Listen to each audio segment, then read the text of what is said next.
Don't let them do this to you. Do it.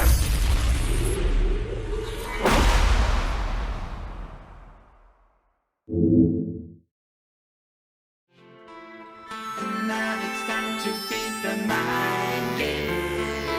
Prey is an immersive first-person shooter sci-fi horror game developed by Arkane Studios Austin and published by Bethesda Softworks. The game follows the story of Morgan Yu, Vice President and Research Director of the mega corporation TranStar, as you wake up to your alarm on the Monday morning of March 15th, 2032 in your high-rise apartment, where you put on your company uniform and ready yourself to meet with your older brother, Alexander "Alex" Yu, the sitting president and CEO of TranStar, to conduct some tests in anticipation of leaving for the company's space research station Talos I, currently within the moon's orbit. After a short helicopter ride through San Francisco, you arrive at the company building rooftop, where the helicopter operator announces your arrival and says a very specific line you should keep in mind for later. "Here we are, Mr. Yu. Mind the glass on the way out. Good luck to you." After taking the elevator down to the TranStar testing floor and meeting with Alex, he instructs you to just do what comes naturally and assures you'll both be in orbit by next week. But as the 3 cognitive tests progress and Dr. Bellamy, the head doctor, and his assistant's reactions to your results grow more despondent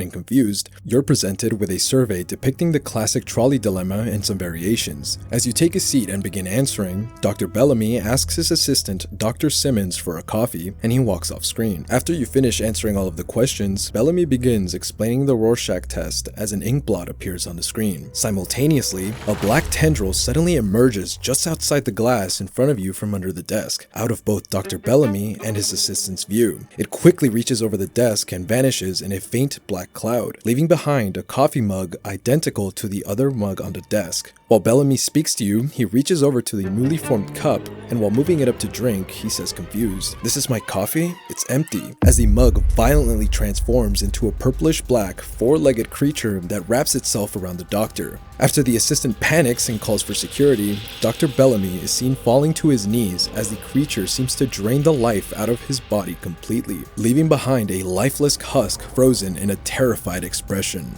While your test chamber fills with gas and you begin to lose consciousness, you witness as the creature leaps from the body of Dr. Bellamy onto his assistant, and security opens fire. You hear Simmons report the incident to Alex and black out.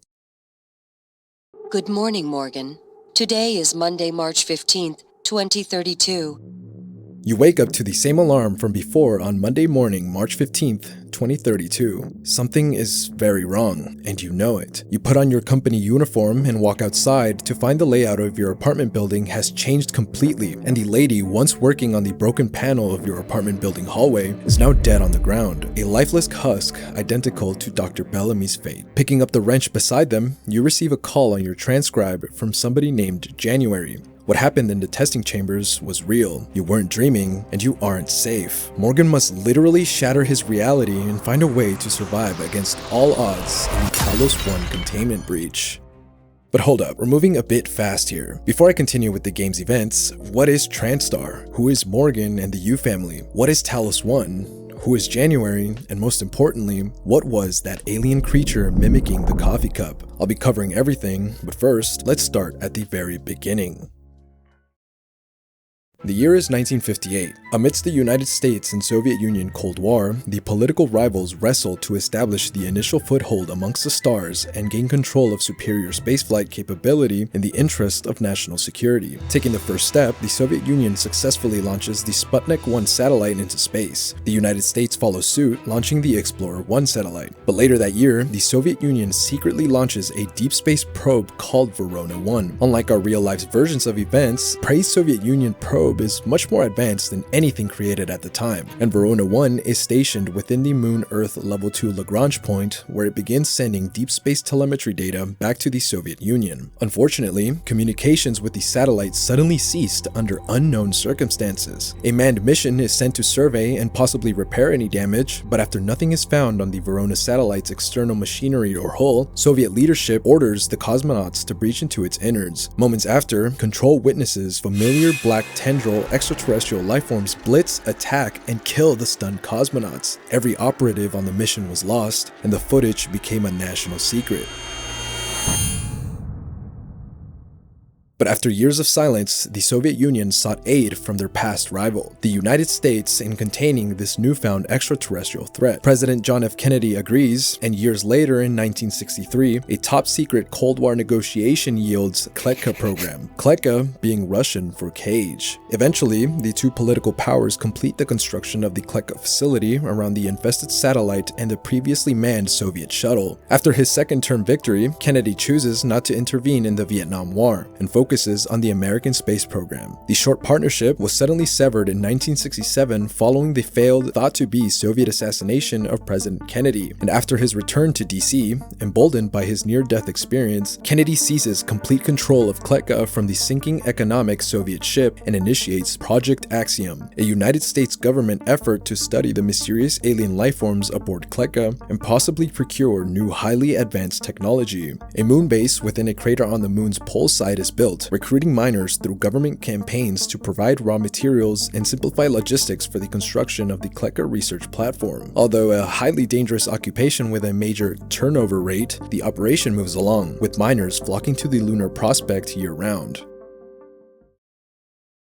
By the 70s, Kennedy is succeeded by Vice President B. Johnson, and public support for the space race dies down significantly after the degradation of the Soviet Union, choosing instead to support domestic problems. A new wave of politicians rises, aiming to prevent the United States' involvement in the Vietnam War for good, dismissing the communist threat as minimal. By 1978, the construction of the Axiom research platform around Kletka is complete. Moon-based activity is downsized and lunar mines go dark. In the 1980s, a major containment feature oversight causes a containment breach aboard the Axiom research platform, leaving multiple researchers dead. This emergency is called the Potbag incident, and new containment guidelines named Potbag Protocol are created. By the mid-1980s, the shifting national priorities, rising staff fatalities, and no tangible scientific applications leads to the discontinuation of Project Axiom. Kletka goes dormant, the research platform is decommissioned, moon-based personnel are recalled, and further research is abandoned.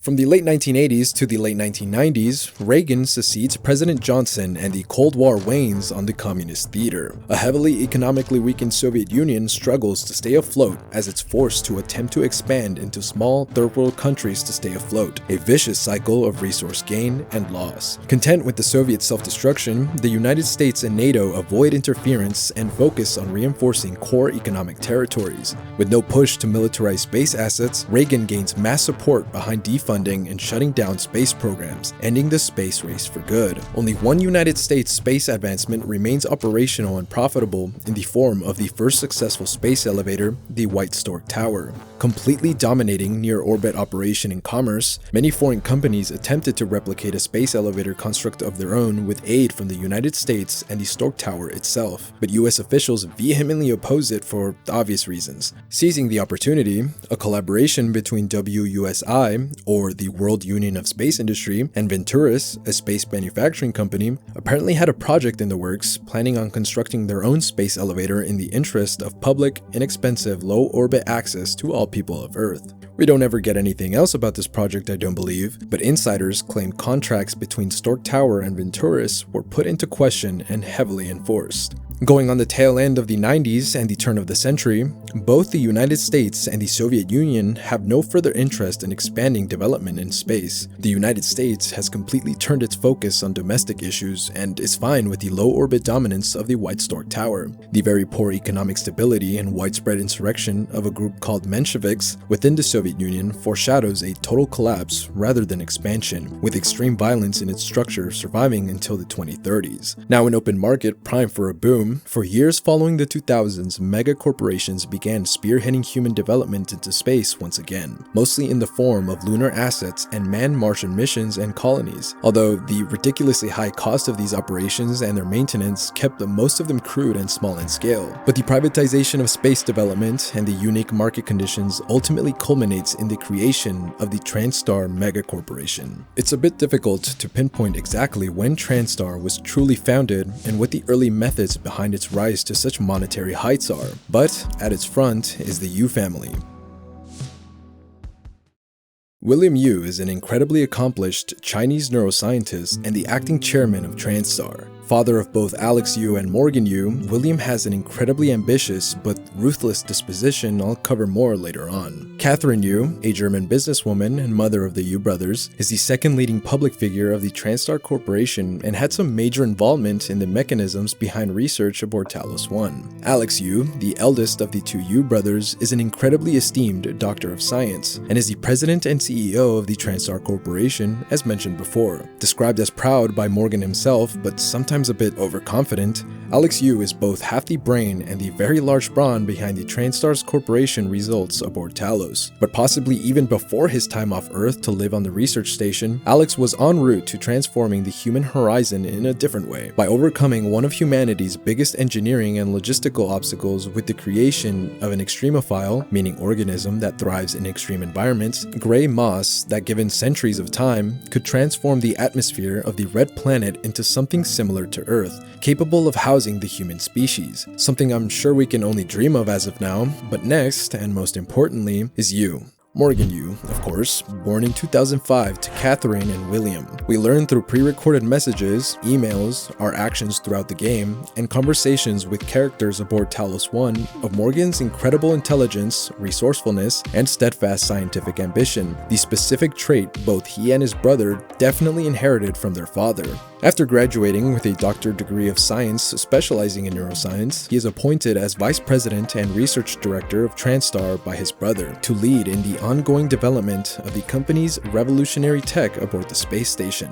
Although the TranStar Corporation as a whole operates within many sectors of the global economy, including aerospace, biotechnology, and military technology, undeniably, the company's most well-known facet is its pioneering of technology within the open space market utilizing Talos I. In 2024, the derelict United States government Axiom Research Station goes on auction to the highest bidder. Chasma Corp, a Thai company and rival to the up-and-coming powerful TranStar, fails to bid on the decommissioned government facilities, and by 2025, the anonymous TranStar Board of Directors is formed, a clique of mysterious investors and affiliates. With that, the TranStar Corporation is officially founded. With a decisive move, TranStar purchases and privatizes the Axiom Research platform, including the Kleka facility and the aliens within. The company begins refurbishing and upgrading the disheveled station into the zenith of space research facilities, naming it Talos I. To aid in its construction, the company also upgrades the once operational lunar mine on the moon's pole, modernizing its faculties to serve its active employees better and increase efficiency. The activity around the new Talos I station really mirrors the once ambitious space program of the United States, with a fresh, new platinum coat of paint. The new moon base gains its moniker Pythias, and Alex Yu appoints his cousin Riley Yu, a master's in computer science, as head administrator, another completely innocuous and classy act of nepotism by Alex. Regardless of well-paying family benefits, by 2030, the construction around Talos I is finally completed. Measuring at a marvelous 921 meters long, or 3,021 feet, Talos is often labeled as the 8th world wonder in space and also the largest man-made structure out of Earth orbit. Divided into 3 major sectors, each with their own subsectors and a few modular horizontal units, as well as multiple airlocks for easy outside access, the Talos I space station features a large array of amenities and an intricate system of logistics and research apparatus, all fitted with a retro-futuristic decor and an incredibly expensive taste in materials, with beautiful Italian marble interiors and mahogany wood floors and detail, particularly in the executive and visitor areas, a grand expose of TranStar wealth. Starting at the very top is the executive sector and its 4 subsectors: the Arboretum, crew quarters, deep storage, and the Talos I bridge. The Arboretum is a lush, green garden that doubles as a recreational park, constantly bathed in natural sunlight away from the sterile, bustling environment of the Talos I workload. A large majority of the station's food is sourced here, also achieving ongoing breakthroughs in agriculture, such as superfruits, like a type of tomato that grows to maturity from a sprout in an astonishing 5 minutes, and also houses the impressive Arboretum greenhouse, as well as the entrance to the main Talos elevator that spans across the main 3 sectors. Keeping in line with the expensive taste and decor, almost the entirety of the crew quarters substation is furnished with a varnished wood and high-quality leather and a nice velvety aesthetic, with luxury suites for executives and a mix of crew cabins and habitation pods for the larger crew. Included is a full relaxation area with a movie theater, recreation center, a cafeteria, fully stocked bar, and a fitness center with an entire pool. Both a de-stressing environment for the longtime workers aboard Talos and another display of TranStar wealth. The Talos I Deep Storage is the main hub for record keeping and archives. Acting as the subconscious of the station, any and all information created and processed through the facility passes through and is archived within this subsector's central repository. Also found here is the main terminal for administrative privileges of the tracking bracelets assigned to every human aboard the research station. Of course, terminating the connection of any bracelet through physical removal or through the main terminal without permission is very against company policy. The Talos I bridge is the steering wheel of the entire research station. Well, a whole car dashboard might be a better comparison, but I digress. Located under the Arboretum, the bridge's main directive is to maintain the station's gravitational equilibrium around the Moon and Earth's orbit, with constant, small positional shifts needed to maintain a stable course. Found here as well are controls for incoming and outgoing shuttles and cargo scuttle detonation controls included, as well as the self-destruct sequence station, requiring both the Yu brothers' arming keys. A rather chilling suggestion. Moving down to the most important sector, research and its 5 subsectors: the Talos I Lobby, Shuttle Bay, Neuromod Division, Psychotronics, and Hardware Labs. The Talos I Lobby is the main hub connecting all of the major points of interest aboard the space station. Cavernous and luxuriously adorned with an amazing view of the Talos I exterior, the lobby is another show of the TranStar extraordinaire. Found here are a multitude of smaller faculties used daily by the crew on board. Notably at the top of it all is Morgan Yu's office, overlooking even all the other executive offices below. Next is the Trauma Center, utilized both for treating physical injuries and an ailing mind. You may receive aid for both here. The telecommunication room serves as the main bridge between the ongoings of Talos I and the TranStar Board of Directors back on Earth. Most interestingly is the Talos I exhibit, a gallery depicting the history of the grandiose research station dated all the way back to the Soviet-United States alliance and the construction of Kleka. The gallery even displays antique Axiom gear as well as new, modern TranStar technology. The Shuttle Bay is the Talos I center for landing and departing space shuttle, and any incoming visitors are always greeted here, with open arms of course. Lastly is the Hardware Labs, undeniably one of the most important cogs within the TranStar corporate machine. Hardware Labs is a fully functional research and development subsector where a lot of the technology aboard the station is researched and produced in-house, from lab equipment to prototypes. But most notably, aboard Talos I's many intricacies in the advancement of both technology and the human species' ability to manipulate space around them is a select few inventions and discoveries still often occupied and produced within this subsector.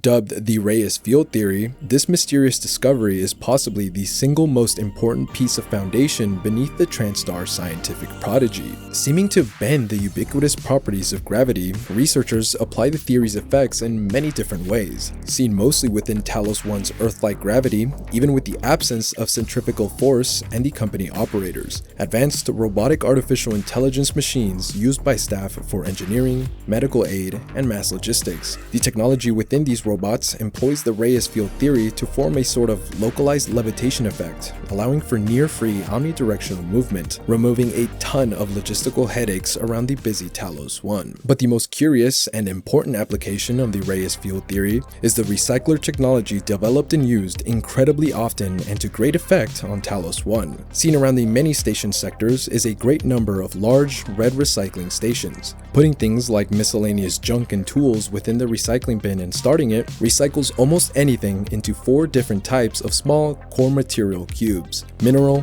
synthetic, organic, and exotic, depending on the atomic structure of recycled objects. Another similar application of this technology is TranStar's prototype recycler charge, an incredibly useful but unimaginably dangerous tool produced by applying a more clearly understood part of the field theory. Recycler charges are a small handheld orb of mismatched looking tech that can be thrown or placed on surfaces, and when activated, produces an intense field of localized gravity, similar to something like a naked singularity, a black hole with with no event horizon. This temporary gravitational well exists only for a moment and indiscriminately attracts all matter nearby. This is known as the attraction phase. Shortly after, the expulsion phase begins, wherein the gravitational field of the singularity is reversed through applications of the Reyes field theory, and the majority of matter absorbed is stripped and turned into the same 4 core material components we can receive from the standard recycler station, with a slightly lower yield. Obviously, this technology is wildly dangerous for a multitude of reasons, and the TranStar staff, aware of its history, would hesitate to disagree.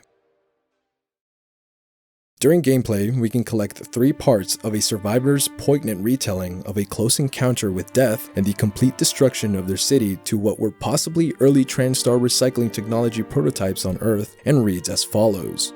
Day 1. I had dropped off my dog at the groomer. Her name was Elazar and means joy. I said goodbye and walked a few blocks to get some cafe bots near the park. Some jets flew over, very low, and the sound was so loud it made me jump. I don't know where they were from, but they were bristling with bombs and rockets. Everyone was looking up and the sound of the jets was echoing off the buildings, but we could not see them anymore. The sky was clear and I could see pink smoke rising from the direction of the stadium. Then the sirens started. I had not heard them since my childhood. Some people stood confused, but my instinct told me to run. Run away from the stadium, run away from Elazar. Some people were running with me, but we didn't know where to go. I saw a policeman directing people into the basement restaurant.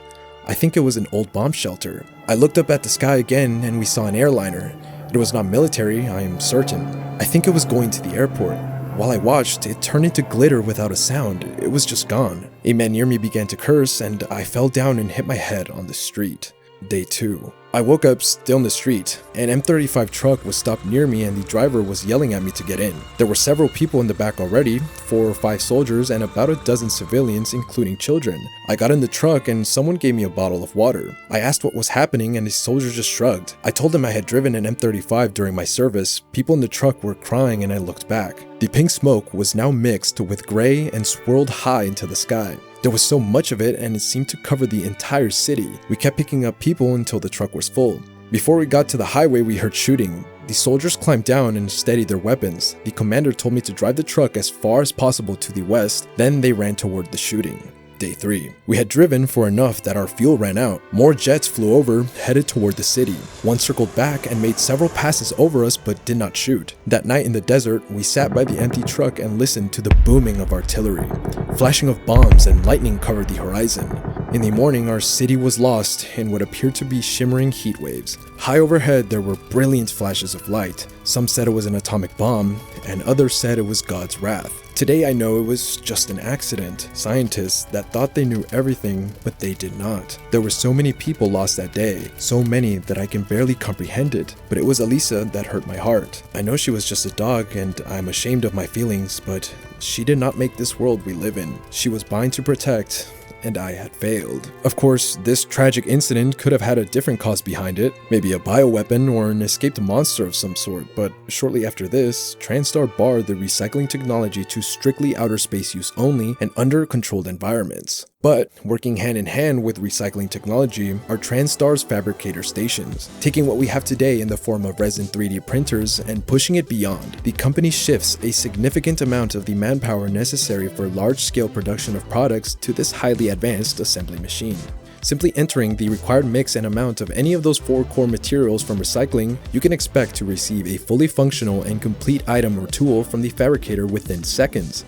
Fabrication plans for anything from radiation pills to ammo to prototype energy weapons are available for researchers to produce, with the correct credentials of course. Unfortunately, fabricators don't completely remove the necessity for handmade and machine-produced products, as fabricators tend to create more fragile, complex tools and weapons. Along with the recycler technology produced by the hardware labs, there is one more esoteric but equally interesting tool under the corporation's belt coming from this subsector. Looking Glass technology, developed by Lorenzo Calvino, is a set of both advanced hardware and software used in many different ways around Talos. A thin piece of electronic glass can be placed, hung, or constructed on any surface, and using intensive software run off a central server in Calvino's quarters, can project an incredibly realistic holographic projection that can display depth and color indistinguishable from reality. The Looking Glass technology is often used for decoration, communication, personal recordings, entertainment, and for ultra-realistic simulations. Finally, moving on to the last section of the Talos structure is the engineering sector and its 3 subsectors. Life support houses the critical survival infrastructure necessary to sustain life on board. A water treatment plant is in operation here year-round with a complete waste processing and purifying system, as well as an active eel farm and butchery. This subsector also controls the artificial atmosphere throughout Talos, with complete air filtration and oxygen flow regulation. The large cargo bay here is directly connected to the shuttle bay and is the feeding tube for resources into Talos I. All cargo must pass through this subsector and be categorized and administered through logistics. And last but not least is the power plant, housing the Superforged nuclear fusion reactor, fitted with a complete monitoring bay, extra parts storage, and a full office. The reactor constantly receives helium shipments from the Pytheas lunar base and powers the entirety of the Talos station. Along with the 3-sector structure, the station has a not-so-quaint peripheral named the GUTS, the Gravity Utility Tunnel System, or simply GUTS. The GUTS is a large linear tunnel system spanning the vertical length of the station, operating under microgravity. Often used as a logistics boon for moving cargo on both simple conveyor belts and operators, as well as a conduit for basic necessities like air, water, and power, the GUTS also functions as a fast, easy access to critical points throughout the station for maintenance staff, opposed to using the station airlocks and having to fare the exterior. Housed within the GUTS is also the magnetosphere generator, another vital piece of Talos apparatus. Constantly generating a synthetic magnetosphere around the Talos station, it diverts nearly all solar radiation and shields the station from major solar storms, allowing baseline habitability. Without the magnetosphere, there is no life. The generator also powers a large array of solar panel rings orbiting closely around the gold-plated station's exterior, completing the Talos I's complex mechanical ecology, humanity's paragon for future technology. But there is something else I intentionally excluded from this overview of both the Talos I's purpose and its construction. While it is true that Talos I's directive is to advance humanity's technological capabilities, albeit for profit, the true engine, or rather rocket thrusters, behind TranStar's historical advancements isn't their recycler technology or spacefaring capabilities, but rather the heart at the center of the Talos structure, its true purpose. See, I neglected to expand on the 2 very specific subsectors within the research sector of Talos, Psychotronics and the Neuromod division. As you may remember, TranStar originally purchased the Axiom Research Station, Kleka, and its alien inhabitants within, refurbishing and building the Talos I infrastructure around it. Now nearly a decade later, not only do these aliens remain in the deep center physically aboard Talos I in the old Kleka, now known as Psychotronics, but are actually rooted in the true purpose of TranStar's presence in space. Combining a large swath of the technological advancements I've been discussing at length and the deeply mysterious unknown of extraterrestrial life,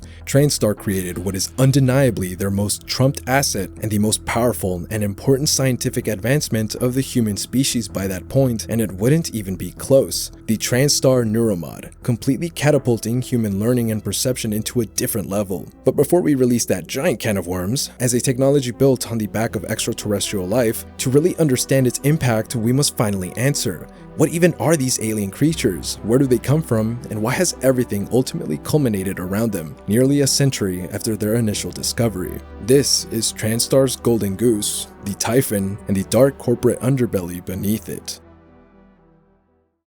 Typhon in the Greek mythos is the serpentine giant, one of the most dangerous creatures in ancient lore. Son of Gaia, Earth, and Tartarus, the netherworld, he was made to oppose Zeus and his pantheon for control over the universe. His physical description is that of having hundreds of hands, wings spanning dozens of feet, and a lower body of countless coiled serpents. Typhon also birthed many of the major Greek monsters, like Cerberus, the Nemean lion, and gargoyles. Often, he is compared to the calamities of Earth like volcanoes, earthquakes, and storms, and is known as the father of monsters, a fitting eponym for the mysterious alien lifeforms discovered aboard Verona 1. Little is known about their inner workings, even to the scientists who tirelessly research them. We'll go over what we both see and know for sure first, then discuss some theories later down the line. The Typhon as a whole is a series of highly dangerous, predatory extraterrestrial lifeforms capable of incredible adaptability, rapid mutation, and blindingly fast reproduction rates. Confirmed to have exceedingly complex neural structures, it's safe to assume the average Typhon is intelligent to a considerable degree. Despite this high intellectual capacity of the Typhon, one fatal quirk in their biology, the absence of mirror neurons, devoids the species of the ability to feel absolutely any empathy at all, full stop. A completely callous and instinctual predator to the core. Killing conscious, feeling prey to the Typhon is like killing ants to us humans. The Typhon physiology and anatomy itself is nothing anyone has ever seen before. A shimmering black, gaseous solid and liquid substance able to change shape and solidity, all happening simultaneously, seems to be the unanimous state of the Typhon genome. Furthermore, many if not all Typhon species are capable of remarkable, almost magic-like psionic abilities. Telekinesis, teleportation, pyromancy, mind control, all child's play to the Typhon and is thought to originate from their neural network. This incredible display of nature can herald from just one terrifying, almost dismissible critter known as the Typhon Cacoplasmis, or mimics. Mimics are small,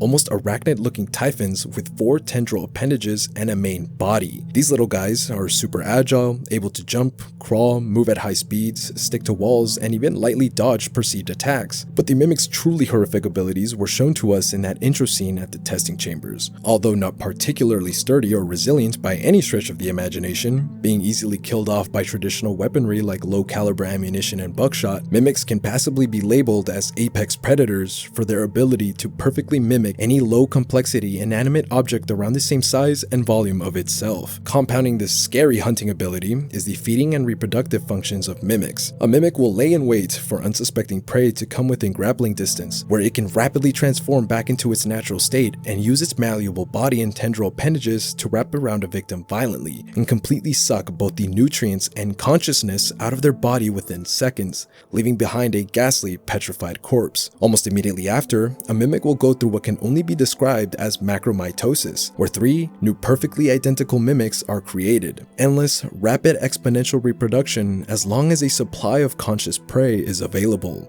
It's an unconfirmed fact on how mimics possess such a powerful and absolute ability like the perfect mimicry of inanimate objects, but there are a few tangible theories provided by Talos scientists. First is the one the majority of people, including me, subscribe to. To transform into objects, mimics actually plunge into an alternate dimension through wormholes, where the mimic displaces a perfect copy of an object into our world while keeping a neural and conscious connection to said object. Second is mimics actually release a psychoactive field that tricks observers into seeing an inanimate object. This one is less plausible, since mimicked inanimate objects can physically fit through spaces of smaller diameter than a base mimic. Third, mimics actually change their fundamental atomic structure to mimic the external appearances of objects. This one is also improbable, since mimics are capable of locomotion and emit chittering noises while posing as an object. Lastly is mimics apply some unknown rules that simply go beyond known physics, some real showstopper stuff. Effectively, mimics are the perfectly efficient cosmic seeds of the Typhon species, and once enough of them culminate in a desirable spot, the rest of the seeds' black roots begin to grow.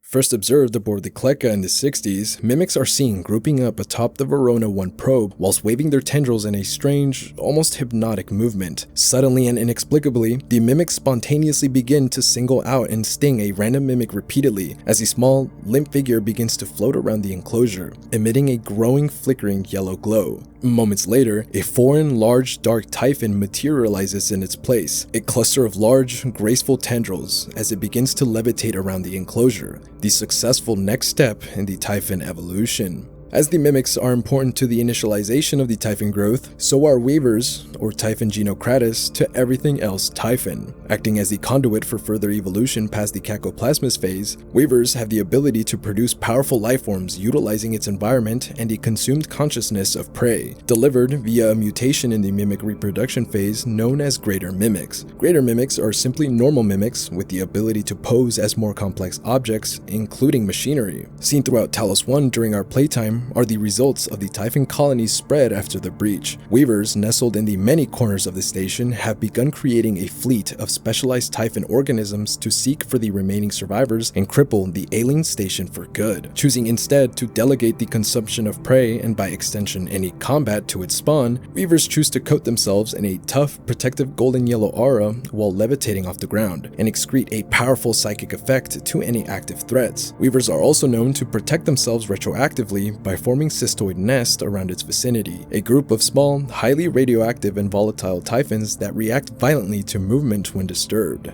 Created solely by the Weavers as a consequence for allowing human biology to interact with Typhon, phantoms, or Typhon Anthrophantasmus, are a subspecies of Typhon utilizing the deceased bodies of humans. The most humanoid of the bunch, phantoms have a hunched over posture and 12 glowing white eyes, as well as 2 tendril appendages resembling human arms and hands, which can be freely reshaped into dangerous weapons. Being able to create and shoot orbs of pure kinetic energy like projectiles, coupled with explosive speed originally thought to be short-distance teleportation, phantoms are incredibly dangerous. Most unsettling about the phantom subspecies, though, is the apparent retention of human neural patterns. Often, you may hear a wandering phantom parrot simple phrases said by their host body in the past, and seen in-game, when hunting for prey and losing line of sight, phantoms may grow frustrated and physically lash out by extending their tendrils in a frantic motion, a scary show of personality. Curiously, Weavers can also choose to expend more resources to create a variety of different phantom strains to fill more niche roles in combat, and they go as follows. Thermal phantoms, Typhon Anthrophantasmus Psychothermal, are particularly dangerous Typhons, able to manipulate thermal radiation within and around them. They're able to ignite themselves by excreting incredibly lethal amounts of thermal energy as a self-defense mechanism, and they can also project pillars of superheated plasma from a distance on prey. To top all of that off, thermal phantoms both share the explosive speed of their Anthrophantasmus cousins and have the ability to ignite mimics with superheated plasma for a few seconds.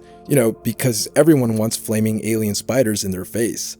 Etheric phantoms, Typhon Anthrophantasmus Psychoetheric, are phantoms with the ability to shoot kinetic orbs like their root species, but also release a constant toxic cloud of smoke that disrupts normal matter. Etheric phantoms can then manipulate the smoke into a clone of itself for a short time during combat. Voltaic phantoms, Typhon Anthrophantasmus Psychovoltaic, are the slowest of the phantom family, but are the most volatile. Explicitly mentioned to be made in a lab by Morgan during the game, possibly by constant interactions with a Weaver from the now long dead scientists, Voltaic phantoms release a constant, powerful electrical magnetic field around their body, temporarily disabling any electrical equipment in its vicinity, and can even project lethal electrical bursts at a distance. But most curiously, apart from the last few specialized Typhon conceived aboard Talos I, is an unintentional side effect of the Phantom process. Poltergeists, Typhon dysmorpha, are a rarely seen mutation of the Phasmus family. Similar to their mimic cousins, poltergeists are a dangerous ambush predator, except instead of being able to mimic objects, poltergeists instead have the ability to go completely invisible, even to specialized Typhon study technology I'll talk about in a moment. Only visible when attacking, they are able to create lift fields, a column of gravitational force to violently slam prey into the ceiling, and can also telekinetically throw heavy objects from long distances. These grotesque abominations also parrot phrases from their previously alive corpse hosts. And finally, the couple of most dangerous Typhons aboard Talos, in the sense of being created specifically as sappers to the human infrastructure, are Technopaths and Telepaths. Technopaths are large, floating, almost mechanical-looking Typhons created by Weavers, utilizing a multitude of mimics or TranStar operators. These guys are capable of manipulating both the physical and software side of machinery aboard the station. Doors, turrets, operators all become unresponsive and/or hostile when under the control of a Technopath. In a status report from the engineering database, Carlos Popinga, a maintenance worker, reports on the successful repair of the Arboretum airlock doors, noting the tampered wires looked like somebody had taken a soldering iron to it, and malfunctioning programming requiring a full reset and reinstall, clear-cut signs of Technopath tampering. Apart from its saboteur abilities, Technopaths are able to collect company turrets and form a sort of collection of them around itself, turning them against any non-Typhon threat, as well as being able to manifest small electrical orbs in space that disrupt technology, similar to Voltaic phantoms. victims. Lastly are the telepaths, Typhon Psychocratis, possibly the most dangerous common Typhon aboard the station. These bad boys strictly require that specialized Typhon technology I spoke about to even study remotely safely without the guaranteed risk of incident and are almost impossible to contain. Created by weavers from specifically selected mimics, telepaths are the Typhon response to lesser sentient beings, being able to take complete control of their mind with only a short gaze. Mind-controlled victims serve as an extended sensory network to the telepath and weaponized suicide bombers, as when it feels threatened or just wants to get rid of a victim, it simply blows their head clean off from a distance, injuring anyone nearby.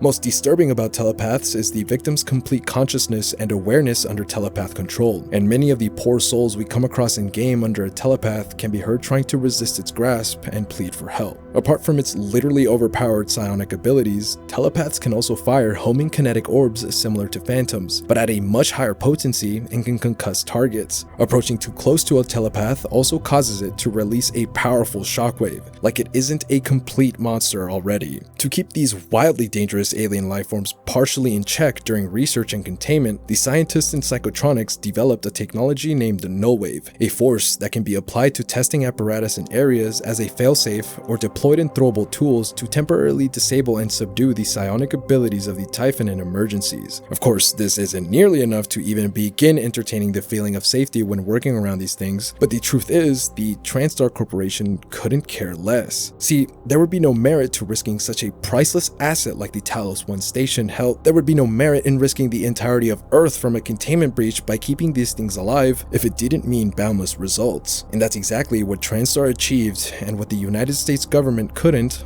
all those years ago. The Neuromod is the proprietary TranStar crown jewel and the single most important advancement in human history, like I've said before. First conceptualized around the early 2030s, Neuromods allow humans to instantaneously learn a skill of any level by copying them from others wielding it, as if they've always known how to. By scanning deep cerebrosynaptic patterns of a select person's skill called a connectome, a template of their brain can be made, for example a master chess player or genius scientist. This template is then used to create an associated Neuromod serum with exotic material from Typhons. The Neuromod is then administered directly into the optical nerve of a recipient with this freaky looking crudely pistol shaped injector, wherein it will map out the recipient brain, compare it with the template, and imprint the changes, effectively rebuilding the brain to facilitate a new skill immediately. On the other hand, extracting a Neuromod from somebody with a process known as a neurotomy will remove the added skills and also any and all memories gained after the moment of the first Neuromod installation, effectively reverting the cerebral structure to its original state. A very delicate process and doubles the Neuromod as the perfect proprietary company information protection tool. Mass-produced in Fabricators, Neuromods are then marketed and sold to the elite and wealthy of humanity while also being administered to exemplary employees and company executives. By this point, Chasma Corp, that rival company I mentioned earlier, has successfully infiltrated spies and people smuggling out TranStar technology, including Neuromods, within the company at large, starting a corporate espionage war. Regardless, Neuromods lined TranStar pockets endlessly for years to come, but despite the deep pockets, the price of manufacturing Neuromods at a large scale comes at a different price.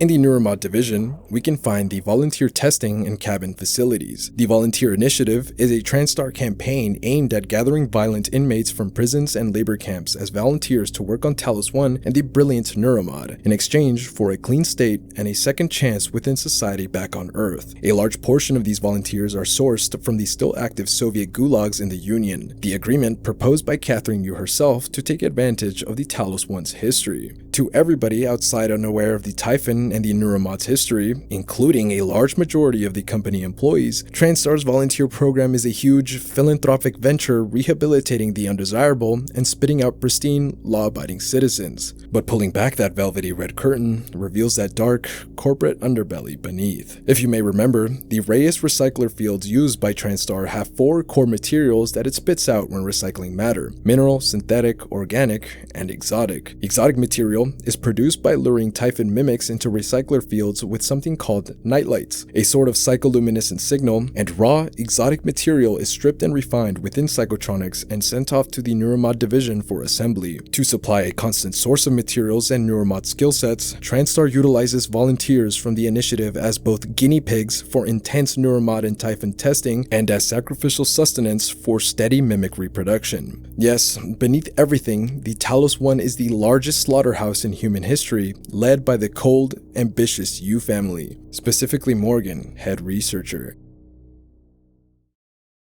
In 2032, after nearly 5 years of working on the early stages of the Neuromod technology back on Earth, Morgan is appointed his position by his brother and is shot out to the Talos I station after installing his first unknown Neuromod, like discussed before. Immediately diving into the Typhon front, over the course of 3 years he successfully develops the Psychoscope, the single most important piece of Typhon research equipment on board and the key to the second evolutionary leap through the Neuromod. The Psychoscope is an optical head-mounted piece of equipment that allows researchers to safely study Typhons, namely the telepath, and identify hidden mimics with certain chipset upgrades, as well as being able to scan and record the complex neural networks that give Typhons their psionic abilities. Simply put, the Psychoscope allows humanity to utilize the Typhon abilities like telekinesis, pyromancy, mimicry, all of that, by procuring neuromods holding Typhon cerebral templates just like humans, something every neuromod researcher on board, including Alex and Morgan, had thought only to be purely theoretical. After the tremendous evolutionary leap, Morgan Yu himself volunteers to test these new experimental neuromods, both he and his brother believing this new boundary they are pushing is the first step in transforming the human species into literal gods, and it is successful. Through Looking Glass recordings and the Typhon Neuromod skill tree in game, it's evident Morgan had successfully integrated Typhon abilities into himself, but it didn't go without a hitch. Because what would with tech like this? Morgan and Alex's plan to test the new Typhon Neuromods was simple. Publicize Morgan's supposed return to Earth to everyone but Neuromod and Psychotronic staff, and every day for a few days, Morgan would have a Typhon Neuromod removed after a day of testing, deleting his memory and taking him back to that morning on March 15, 2032, the day he left for Talos. A highly sophisticated Looking Glass simulation of his apartment and the helicopter ride through San Francisco are played every time to avoid confusing a now amnesiac Morgan, naming the Typhon Neuromod technology and plans Project Cobalt. Morgan would meet with Alex, who along with anyone else present in the simulation were just actors on the stage within the Neuromod division's simulation lab still aboard Talos I, and would test Morgan's new Typhon abilities, record any notable changes, and the process would start over again. Over and over, Alex oversaw the installment and removal of neuromods from his brother, though over time, Morgan's personality began to erode and disfigure significantly, a never-before-seen side effect of neuromods. Before all the testing and looping, Morgan used to be a cold, almost unfeeling man, especially to his subjects, according to staff accounts throughout the station, a trait unanimous with the Yu family and the TranStar higher-up as a whole. In-game, if you scan your own clone using the Typhon Phantom Shift Neuromod, Morgan's datasheet in the transcribe shows a toxic family as a weakness, and when sneaking into Alex's office in the Arboretum, Alex tells a story of Morgan deleting his save file in a video game when they were children, where Alex breaks his arm in anger, something he regrets, but I doubt Morgan would forget. I think it's safe to say Morgan's upbringing was probably high pressure and stressful, especially under the shadow of his family's accomplishments, leading to a stoic and uncaring person. So it was unsettling and concerning, even to Alex, when Morgan's personality between Typhon Neuromod testing phases began to shift from confident, driven, ambitious, and cold like himself, to more empathetic, paranoid, and avert to Typhon technology and the alien's existence itself, even claiming to have visions and dreams of something dark looming and watching. Over the course of Alex's now increasingly persistent tests on Morgan without his consent, during his rare periods of awareness, Morgan smuggled, stole, and requested operator parts from the manufacturing crew, and secretly created 3 unlisted operators as retroactive directive failsafes to remember things after tests. First was October, seen in-game as scrap on Morgan's suite, possibly his first attempt at remembering his past after tests. Second was December. Morgan briefly escapes the Neuromod simulation loop and plans to escape Talos I aboard an escape pod and warn the people of Earth about the Typhon threat and TranStar's wrongdoings in space. Knowing he would soon be reset, he quickly gives December the directive: guide future Morgan Yu onto Alex Yu's private escape pod in the Arboretum and escape Talos I. Last is January. After another successful slip, this Morgan is convinced the Typhon threat is too dangerous and it needs to be destroyed, seeing even himself as a threat after so many Typhon Neuromod installations. Concluding not even one cell can land on Earth, Morgan records a looking glass message to himself and gives January its directive. Find Alex Yu's self-destruct key and blow up Talos I, everybody on board, and yourself, no matter what. These three operators represent the chronological shift in Morgan's mindset and personality over 4 months of testing he endured. December and January are the only two personal remaining shards of Morgan's fractured memory apart from scattered company records, survivor encounters, and Alex after the Talos I containment breach. Now, with the entire exposition behind Morgan's current situation, what actually happened on Talos? Shortly before the game's events, a mathematical physicist named Trevor Young, working down in psychotronics in a bout of ignorance or forgetfulness, fails to wear the mandatory psychoscope during research and walks into a telepath's containment cell after an unsuccessful experiment on Volunteer 37. The Typhon takes control of his mind almost immediately, and unbeknownst to the other staff in psychotronics, the mind-controlled Trevor releases a few mimics out of their containment before being quarantined, neurotomized, and put under the supervision of one of Talos I's counselors, Matthias Cole. The quarantined Trevor can be found during the game's events, locked in a padded cell, still agonizing from the telepath's control. It's theorized from there the escaped mimics managed to use the Talos I airlock system to get out into space, where they killed an unsuspecting employee working outside and spread to the other areas of the station over a handful of days, notably the cargo bay, and got aboard the shuttle carrying volunteers called Exalt, which we find destroyed outside later in the game, and the power plant, where a mimic taking the form of a grounding resistor melts into formless exotic matter goop after causing an explosion and hull breach in the chief engineer Mikhaila Ilyushin's office. The few remaining mimics on the exterior then successfully create a weaver and begin spreading technopaths, evident by that status report from Carlos and a report from engineer Gus McGill about an operator reporting strange, never before recorded telemetry data while examining incoming cargo out in space. The operator does complete its task, but goes missing afterwards, and eventually a technopath sabotages the main Talos lift, completely disconnecting the three main sectors from each other.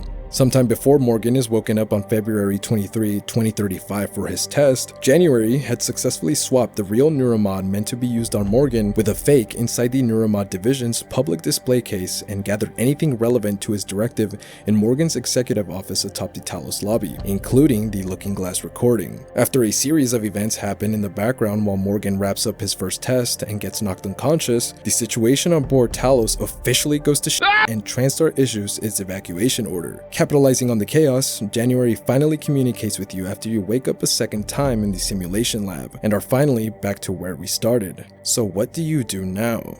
Now fresh out of the simulation loops, with no memory about anything that happened aboard Talos I except for the testing chamber scene and your life back on Earth, you have nobody but January through the early stages of the Talos containment breach. As you follow his guidance up to your office and meet with the operator in person, here, January shows you the first half of your past self's looking glass recording as Morgan explains the Typhon threat, before it gets interrupted by Alex as he disables the looking glass servers, who is still alive amidst the disaster, adamant on finalizing the Typhon Neuromod research at any cost. From this point onwards, Morgan, or who is essentially you, the player, must progress through the Typhon-infested Talos I sectors as it slowly collapses and deteriorates, collecting the necessary information and resources to follow January's directive, or what is essentially an alternate version of you's plan to destroy everything, including your current self, infected with the Typhon material from Neuromods, all while suffering intense cryptid flashbacks and learning about Talos I's history, the Typhon, and your past selves through emails, reminders from January, company records, and conversations with your brother Alex as he tries to persuade you into conserving the Typhon research while impeding you along the way. Conserve everything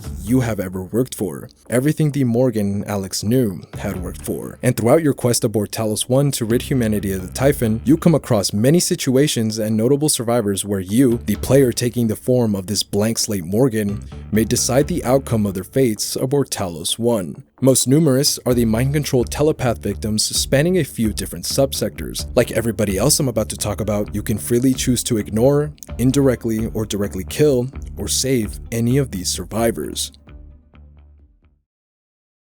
Aaron Ingram is an American TranStar volunteer we come across when first going through Psychotronics. He was abandoned inside an exotic matter collection cell in the middle of the extraction process after the Typhon Containment Breach unfolded around him. Hearing Aaron out before taking a look at his volunteer rap sheet on the cell control monitor, he's happy to see a live scientist and introduces himself through the glass, while pleading for your help. Aaron says he's a reverend, at least in study, before he was incarcerated in a Serbian gulag, and claims he has the code into the Psychotronics armory just across his cell after watching Damian Lin, a xenobiologist, punch it in during the outbreak, and he'll give it to you if you release him. Taking a look at his sheet, we get a list of his crimes: sale of controlled substances, kidnapping, human trafficking, fraudulent impersonation, and solicitation of a minor. When Aaron notices you looking down at his sheet, his tone changes. He becomes serious, almost confrontational, as he asks what you're doing, quickly swearing up and down the records are falsified and are simply meant to dehumanize him for easy execution.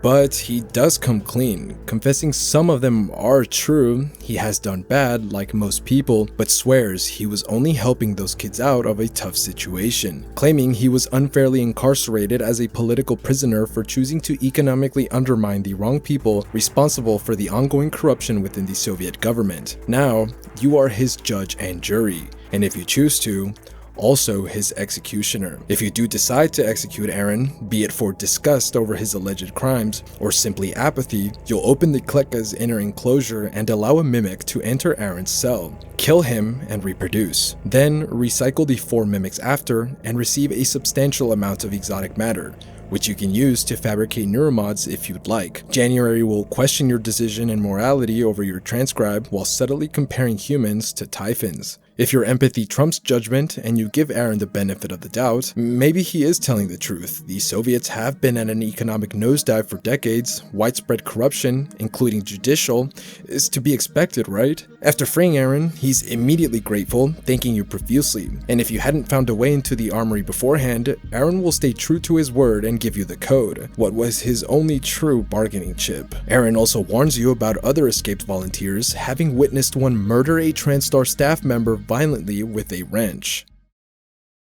December finally contacts you shortly after reaching Psychotronics and attempts to persuade you to follow its directive: escape on Alex's pod. Your past self had actually managed to hide the pod access keycard in the Neuromod division, but returning to it reveals Alex had actually discovered your plan and moved the keycard elsewhere. December gives you a rendezvous point back in the foyer of the Neuromod division, but if January is still active at this point, he'll beat you there and destroy December, calling it a defective part of your past self's plans, and insists both Alex and the Typhon are against you. January tells you to only trust yourself. Well, the one who made that looking glass recording, but the decision still lingers. You can leave this mess and everybody else behind if you ultimately choose to. Just get to Alex's escape pod. Danielle Sho is the chief archivist aboard Talos I, responsible for the entire subsector housing the repository and all of its major data vaults. Danielle was a strict rule stickler and took her job incredibly seriously. Her already vocal pessimistic attitude toward TranStar, and specifically the Yu family for their reckless research methods, turned into a hateful resentment after Morgan repeatedly broke IT regulations with company operators, possibly referencing the creation of December or January wielding administrative permissions, and Alex's dismissive attitude to Daniel's reports of the ordeal. While heading down to deep storage to find a stored copy of your arming key fabrication plan, the gate leading in is locked by Daniel's vocal activation key. January assumes she likely isn't alive by this point and suggests you try to find any vocal recordings of her laying around in the crew quarters and create a generative replica with your transcribe. Heading into the crew quarters, you can complete January's plan and just clone Sho's voice to go straight into deep storage, but if you follow the ranting voice of the chef apparently barricaded within the cafeteria kitchen playing on the PA, you'll meet Will Mitchell, the station chef. He'll ask a favor from you in exchange for letting you into the kitchen and the supplies within the freezer. Bring him his culinary trophy from his quarters. Doing as he says, you can find both his award and a picture of what seems to be Morgan drinking wine with a chef, the man's face completely scratched off. Giving his reward to him, Will opens the door to the kitchen and asks you next for a water regulator to replace the busted one, cutting off his water supply. Doing so, or repairing the broken one, Will open the walk-in freezer for you, and going inside head causes you to be knocked unconscious, as Will, or whoever is pretending to be him, rants about the Yu family and TranStar's wrongdoings in psychotronics, as he plans to freeze you to death. In a side room of the walk-in freezer, next to a maintenance hatch hidden behind a slab of ice, you can find a transcribe on Abigail Foy, head of sanitation's dead body, that holds a message from Danielle Sho, worried about Abigail's safety during the initial outbreak and plans to leave deep storage by jetting a data vault and spacewalking along the hull near the fitness center window, telling Abigail to knock on the glass with her wrench to signal her safety and meet again. Danielle Sho is ultimately revealed to be alive if you choose to knock on the fitness center window before going into deep storage, or through your transcribe when entering the subsector after cloning her voice, as she gets into contact with you and instructs you to jettison a data vault just as she did to escape deep storage after Alex locks the gate behind you, all of the station elevators and exterior airlocks to stop you from starting the self-destruct sequence. Regardless of order, if you choose to, knocking on the window and meeting with Sho confirms Abigail's fate to her, as she presumably remains on the exterior with limited oxygen and ends up dying later on. But not before confirming the chef we met earlier is actually Volunteer 37, or Luka Golubkin, posing as the now deceased Chef William Mitchell, whose exemplary culinary skills were placed into Luka during Neuromod testing in Psychotronics. Through transcribed recordings and some parting words from Danielle, it's clearly gathered Abigail was actually her girlfriend, who Danielle had an argument and frantic separation with over being unintentionally compared to Alex Yu by Abigail, who Danielle thinks is pompous, arrogant, and nepotistic. Unfortunately, she never got to talk to Abigail again before the Typhon outbreak, Abigail being that TranStar employee Luka murdered with a wrench in front of Aaron Ingram. Seeking retribution, Danielle asks you to find and kill Luka, but also pleads for you to do the right thing and fix the space station, only for the sake of the remaining crew alive on board. Luka Golubkin, or Volunteer 37, is a convicted murderer from Russia. Choosing the volunteer program over the Gulag, Luka is a dangerous and unstable individual even in the inhumane grasp of TranStar. Claiming to have learned how to create improvised explosives in Soviet Ukraine, he possibly came from an insurrectionist or terrorist background. He has been smuggling contraband, including multiple recycler charges, into the volunteer system, and has many acts of violence under his belt, even biting off and supposedly eating a researcher's fingers during a test. Luka's mind is so twisted, the failed test that was the catalyst to Trevor's psychoscope mistake was a telepath refusing to take control of Luka, even showing an aversion to him. After the Typhon outbreak, Luka managed to slip by security and murdered Abigail, and later Will, who he assumed the identity of after chopping up his body and putting him in the freezer, labeling the box with his remains mystery meat. Luka harbors a deep hatred for anything and anyone related to TranStar, possibly trailing back all the way to his roots in Ukraine, where TranStar was possibly supporting the opposition in an ongoing conflict or war. His intensive neuromod testing in psychotronics also had a similar effect on his psyche to Morgan's. Often, Luka will rave about a ravenous beast out in deep space waiting to devour everything we've ever known. Nightmares about something watching humanity from beyond, and the neuromods being black eggs inside a brain. After our encounter with him in the freezer, Luka will leave recycler-charged mines around interactable key points like keypad doors, gravity shafts, and fabricator stations throughout the storyline in an attempt to kill you, until we may finally meet him again in a non-functional escape pod after tracking his stolen bracelet. Here, he'll attempt to lure you close in between labored breaths and activate the recycler mine behind him, killing you both while laughing maniacally. You can choose to watch him be sucked into his own recycler trap and be turned into biomaterial, or you can off him yourself, preferably in the most violent way possible, avenging both Abigail, William Mitch, and any other victims of this total psycho. Mikhaila Ilyushin is the chief system engineer aboard Talos I. Coming from Russian roots and an aspiring cosmonaut like her father, Mikhaila unfortunately has her piloting aspirations crushed after being diagnosed with Paraplexis, a rare, crippling degenerative disease that can only be managed by continuous medicine dosage. After Mikhaila's father goes missing following his incarceration for opposing the Soviet Union's controversial expansion into India, she eventually realizes TranStar's volunteer program is definitely where her father is being kept. Mikhaila Mikhaila plans to, and successfully infiltrates Talos as chief engineer by falsifying medical records, since people suffering from Paraplexis are an immediate staff turnaway, since the disease prevents Neuromod installation, a TranStar proprietary information risk, and she begins searching for her father. Shortly after starting work on Talos, Ilyushin got involved in a relationship with Morgan, who became aware of her Paraplexis, but chose not to disclose it to his brother or anyone else. But eventually, Morgan would break up with Ilyushin in preparation for his Typhon Neuromod cycling and complete memory loss, greatly upsetting Mikhaila as she believed Morgan left her because of her condition and believes he returned to Earthside. During the game's events, Mikhaila will radio you from the cooling chamber office as soon as you enter the power station to reboot the fusion reactor and disengage Alex's lockdown. Barely clinging on to life as Paraplexis has paralyzed her bottom half and is beginning to encroach on her lungs, she's surprised to see you, believing you were back on Earth, and sheepishly asks you to get her booster shots from her cabin. If you choose to help, she has 80 minutes if you remain inside Talos to get her medicine. If you leave for the exterior at any point and return empty-handed, Ilyushin will die, no matter the time left on the timer. Keeping her alive with the booster shot will let her move into Morgan's executive office in the lobby. January will begin questioning your morality when saving survivors like Mikhaila, supposing giving your allies false hope of survival is better than abandonment and a lonely death after total self-destruction. If you choose to do the Whistleblower side quest, where you collect Annalise Gallego's scattered dossier of TranStar's illegal and unethical volunteer practices and talk to Mikhaila after some time, she will open up to you about her past and her missing father, convinced Deep Storage may have records of him down in Psychotronics that you could retrieve. This file does exist and you can successfully retrieve it if you accept, but it's nothing anyone would ever want to hear about their parents, and shows just how distant and cruel the old you, the old Morgan, used to be. Initiating test procedure 29. Variant C, subject V-010655-32.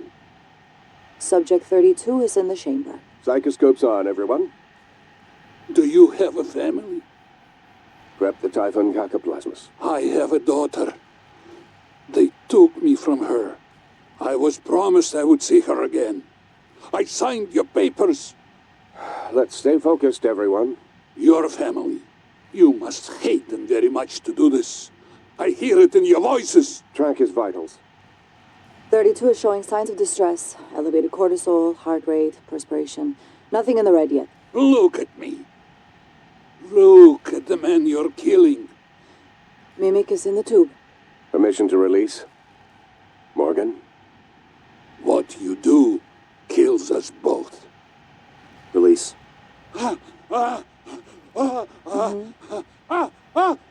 Typhon Ecology specimen is in the chamber with subject 32.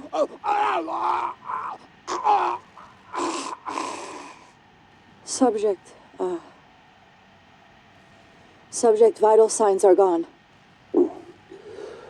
Make a note. Replication followed the usual pattern. Appears unaffected by the subject's age.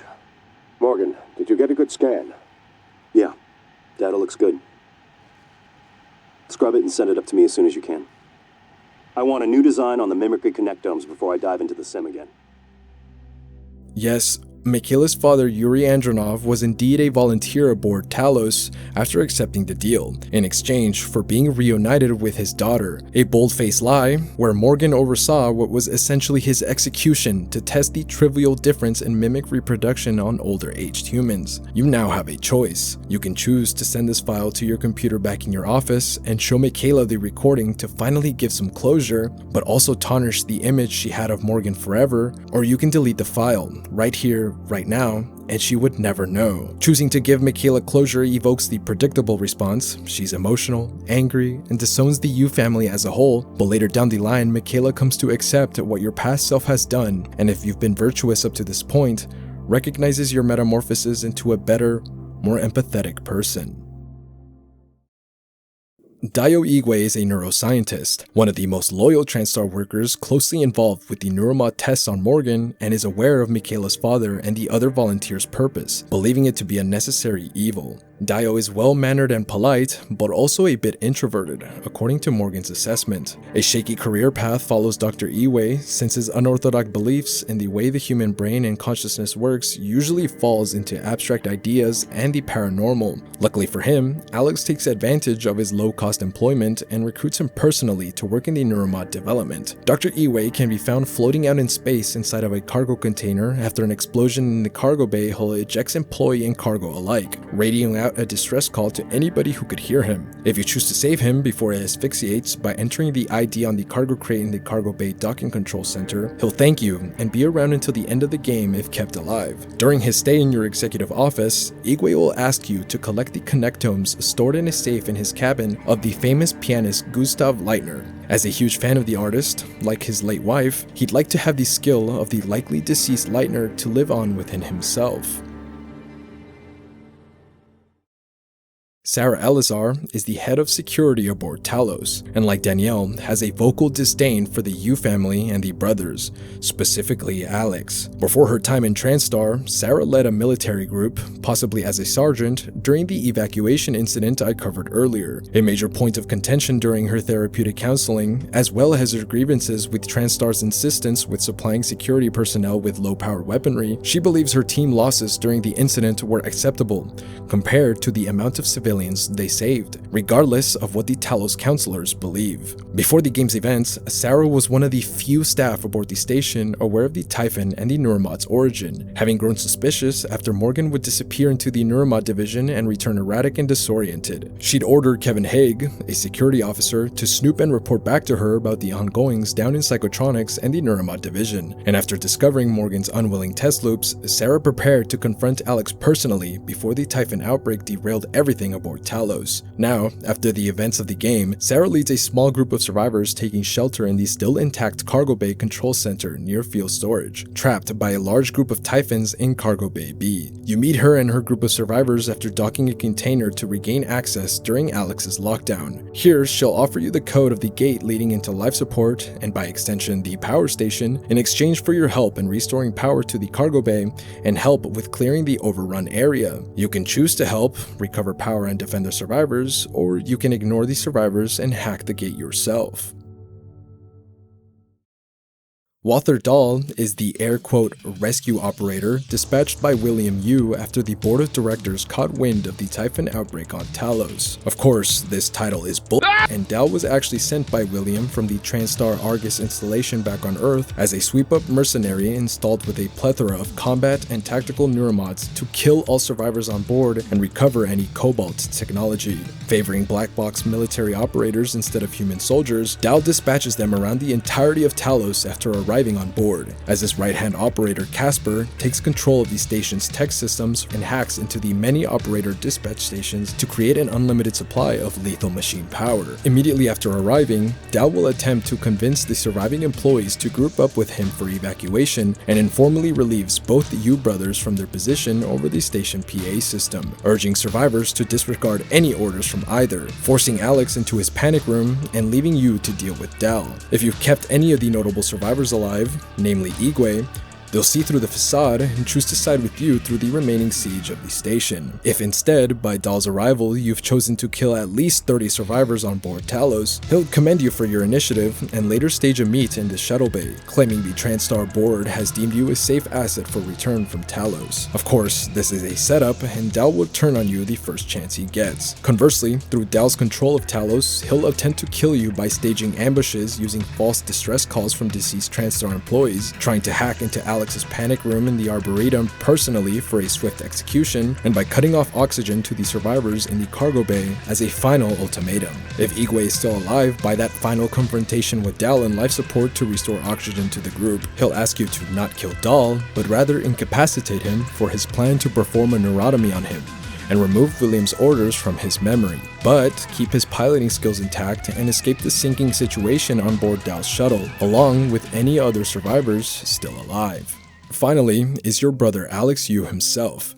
Still alive throughout the game's events, Alex stays in contact with you ever since he first shuts off the Looking Glass server when you were fresh out of the simulation loops. Over time, as you progress through the story and overcome Alex's attempts at stalling your pursuit for his self-destruct arming key, Alex will pivot from trying to keep you in the dark about what's going on around you to somberly trying to convince you that everything happening, especially the amnesia, is the consequence of the old you. Alex claims, completely before and a short time after Morgan self-volunteered, he had voiced his doubts and paranoia about possible irreversible side effects like the personality shift, but the old Morgan insisted and disregarded his concerns. Now, even after the breach, despite the demonization from both January and the majority of the other surviving employees, Alex remains compassionate and tolerant about your situation while trying to reach that long-gone, ambitious side of Morgan, urging you to decide against destroying the source of neuromods and your research for good. After you reboot the fusion reactor to disengage Alex's lockdown, he'll finally concede and ask you to meet him face to face in his office to chat, where he'll voluntarily hand you his arming key if you hear him out on his final proposal. If you do choose to, Alex won't actually come out and physically meet you, but will leave behind an important Looking Glass recording on his computer and will hand you the password to the truth and the final puzzle piece to the Typhon. My name is Morgan Yu. Year is 2035. I'm aboard the Talos I research facility. What else? Why are we making this video? Right. Because my big brother is paranoid. Psychometric data is showing statistically significant variance in personality patterns between trial runs of the new neuromods. Whatever. I feel more like myself than ever. I mean, look at this. We did it, Alex. It's real. Enjoy it while you can, because in a few minutes, it'll all be gone when we strip out the neuromods and reset. I know, including my memory of it. No way around it. Let's talk about the backup.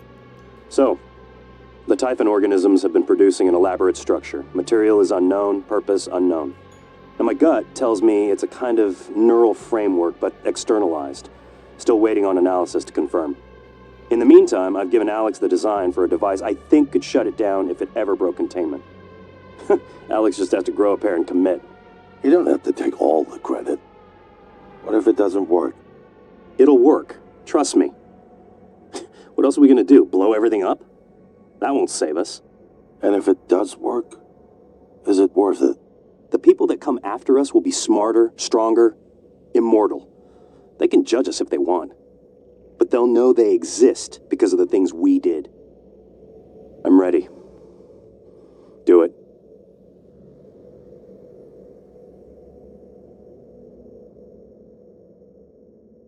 This Looking Glass recording aligns with everything both Alex has claimed about his initial doubts, and how many of the survivors have described Morgan to have been like: ambitious, dismissive, uncaring, but unwilling to forfeit his life work in the Typhon Neuromod and the prospect of human evolution. So, does Alex have a point? Maybe there is a way to continue the boundless progress for humanity aboard Talos by using this old plan of yours. Alex clues you into the device mentioned in your Looking Glass recording. The Nullwave device is a prototype you had conceived in your past to use as a failsafe just in case of this very situation, utilizing what you've probably seen in the background of Typhon footage, the motionless, floating gold webbing created by the Typhon weavers all throughout Talos. According to Morgan in that recording, the mysterious webbing, or coral, seems to be an externalized neural network emitting signals, sort of like a freeform brain. This is later confirmed to be the case after you scan key parts of the coral around the station with a specialized Psychoscope chipset provided by Alex and upload the data in exchange for his arming key, which Alex believes you won't utilize after watching the Looking Glass recording yourself and finally unraveling the coral's functionality. Morgan Yu was correct about the coral, but just that little bit off. The coral produced by Typhon weavers are indeed a neural network transmitting signals, but opposed to being a peripheral of the Typhon biology purely produced by the aliens, perhaps used as sort of a pheromone or hive mind center, the coral is actually a collection of the accumulated consciousness of victims consumed by the Typhon and woven into an intricate system of neural signals being transmitted outwards into deep space to reach and summon what is both the eldritch beginning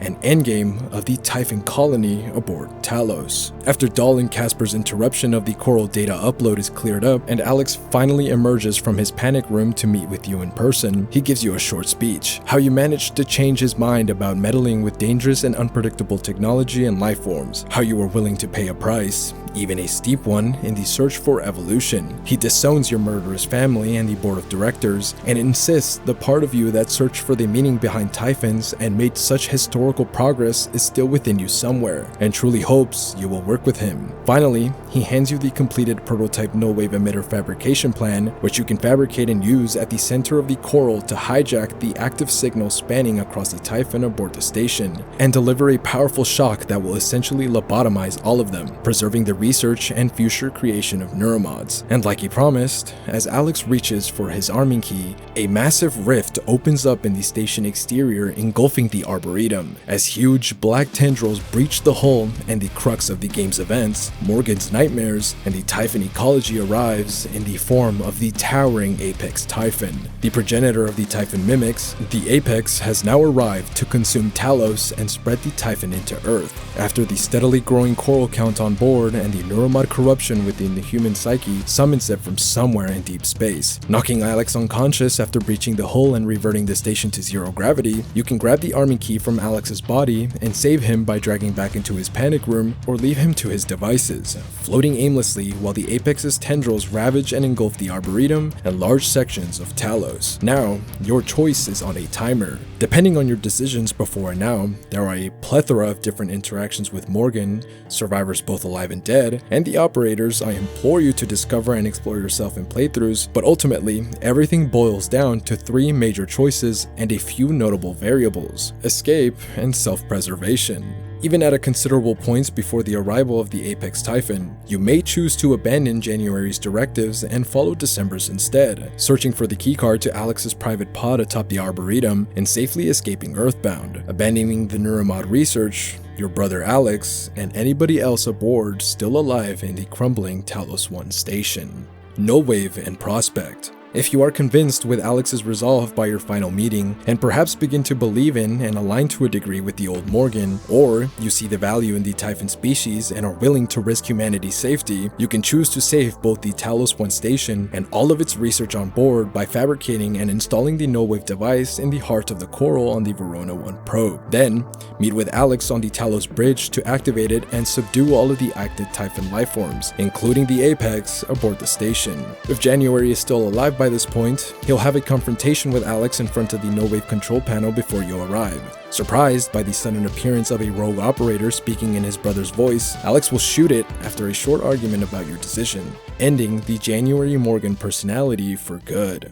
Destruction and martyrdom. If instead you choose to follow January through and through, regardless of Alex's pleads and the other survivors' lives on board, believing the Typhon is too much of a risk to keep alive after everything you've witnessed, especially the Apex, you'll arm and prime the fusion reactor's self-destruct sequence after recovering the key from Alex in microgravity. Then, head to the Talos bridge to finalize and start the timer. Similarly to the Nullwave ending, you may find Alex, if you chose to save him, arguing with January about your decisions. He'll knock Alex unconscious with an electric shock and declare his directive as complete. Conversely, if you disable January before he can knock Alex unconscious but still initiate the self-destruct sequence, even armed and angry, Alex will do nothing to attempt to stop or hurt you, and after a bout of regrets and sorrows, stays along with you and anyone else still alive to die in the nuclear explosion that destroys both Talos I and any trace of the Typhon lifeform. Nestled in between the 3 major decisions are the remaining notable survivors I covered just a few moments ago, nearly all of them oblivious to their fate, regardless of what you decide to do atop the Talos bridge. Ultimately, you can choose to save the lives of Sarah, Mikhaila, Aaron, Igwe, Dahl, and even yourself aboard Dahl's shuttle if you perform the neurotomy with Igwe on him instead of killing him. But there is one loose end in the Talos Bridge which you have nearly no information on and even less control of: the shuttle Advent. About 30 minutes before the station at large was made aware of the Typhon outbreak and the evacuation alarms rang, according to Captain Jada Marks, a routine shuttle leaving for Earth named Advent was launched carrying 5 passengers, including the pianist Gustav Leitner. In the Talos Bridge, you may find the scuttle controls for the outgoing shuttle, still on course to Earth. You now rest in the classic trolley dilemma seen at the very start of the game, but instead of 2 rails, one with 1 person and the second with 5, it is one with 5 and the entire population of Earth on the other. It is completely up to chance if this shuttle's cargo is infested with Typhon lifeforms and the passengers are even still alive, or a group of 5 very lucky people narrowly managed to escape the Typhon. Now, no matter what you choose to ultimately do on Talos, either subdue and recontain the Typhon or destroy completely, there is still a chance your efforts would have been in vain if Advent carries even one instance of the alien lifeform. So in the end, Morgan Yu either escaped the Talos disaster and left everybody behind on the crumbling station, preserved the Typhon and its research, risking all of Earth in a future containment breach, or destroyed the Neuromod research and any trace of the Typhon completely, possibly dying a martyr in lieu of risking humanity's safety. But as TranStars, the survivors, and Morgan's story comes to a close, you get one final revelation.